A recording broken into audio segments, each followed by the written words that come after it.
Hello everyone, Eve here from British Garden Centres, and today I am stripping it back to basics and creating my very own veg patch from scratch. Growing your own food is extremely rewarding and very fun. It's a great way to eat healthy food, and it's especially fantastic for teaching our children where food comes from. The best times of year to start a vegetable patch is definitely spring and autumn, because this is when you can start sowing and growing your own vegetables. Today I am creating my little vegetable patch in a raised planter. These are perfect for any garden, whether you've got a large garden or you've got a balcony or you've got a small patio, or even if you're renting. The first step to creating your vegetable garden is to choose the correct position. Most vegetables will need the sun to grow, but dappled shade will do also. You also want to make sure to shelter your vegetables from any harsh winds. So today I am putting up a raised planter against a wall to shelter from this, and it's going to absorb all of that heat from the sun, which will help my crops to grow quicker too. Next, you're going to want to check or add in any soil. So if you're planting in an already established border, you're going to want to make sure to weed it and then add some really good either homemade compost or compost from one of our garden centres.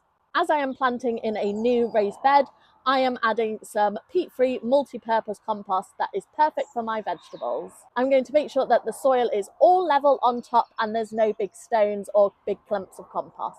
The next step to creating your perfect vegetable garden is to choose what you're going to grow.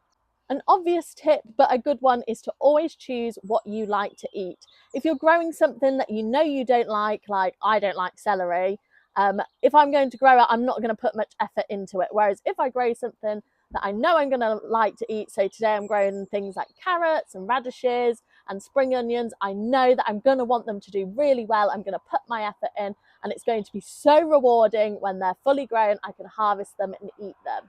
Again, depending on the space you're growing in will depend on what crops you grow. So I'm growing in planters and tubs, so I'm going to grow things that grow really well in those. So things like potatoes, strawberries, and then I've got my other crops like my carrots, my radishes, my lettuce, all grow really well in containers. If you're growing in the ground, you can choose from a wide range of vegetables. Often you can check on the seed packet and it will let you know if it grows well in containers. If you are just starting to grow your own veg for the first time, you also want some really easy and quick growing crops to start with, so that you know you're going to have lots of success and it's going to spur you on to grow more vegetables in the future. Again, things like radish and carrots and spring onions are perfect for this. Today you'll notice in my raised planters that I am also planting some flowers.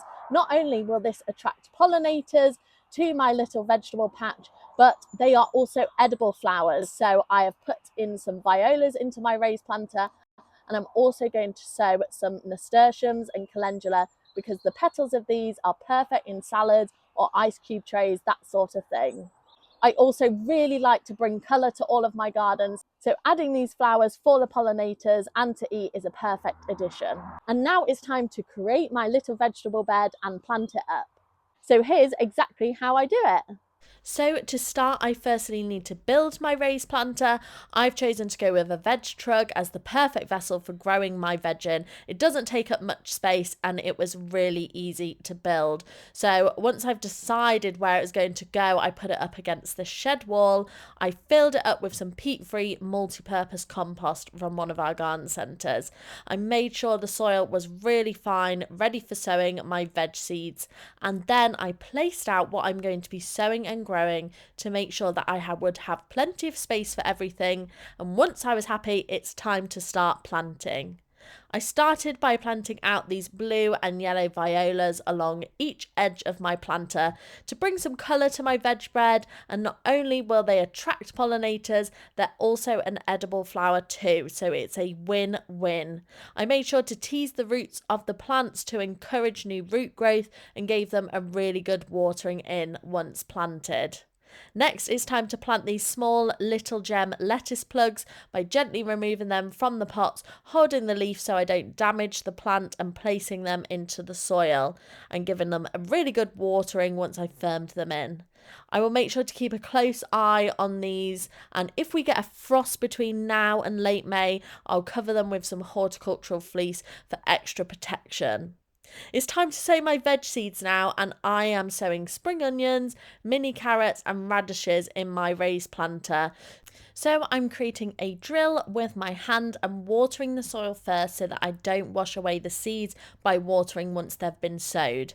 I then sow the seeds thinly along the line, as once they start to grow I won't be moving them, so I don't want it to be too overcrowded.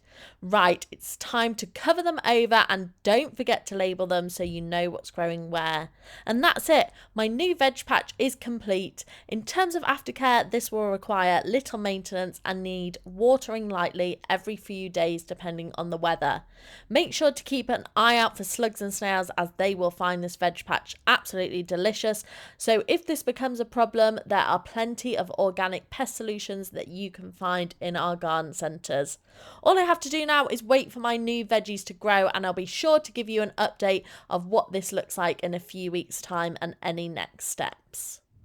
It's also worth noting that not all veg seeds can be sowed outdoors now, and some need a warm windowsill or greenhouse to start growing. So I'm also sowing some courgettes and nasturtiums today to go in a planter next to my veg truck. I'm using this mini propagator to sow them in, and all I need to do is fill it with some peat-free compost, making sure that each cell is full, and then I'm placing only one seed per cell so that the roots have got more room to grow and I won't need to pot it on in a few more weeks before planting out. Crops like courgettes also produce an abundance of veg, so you really don't need to grow many of them. I then top off my seeds with some vermiculite, but you can also use soil if that's all that you have, and don't forget to label your seeds.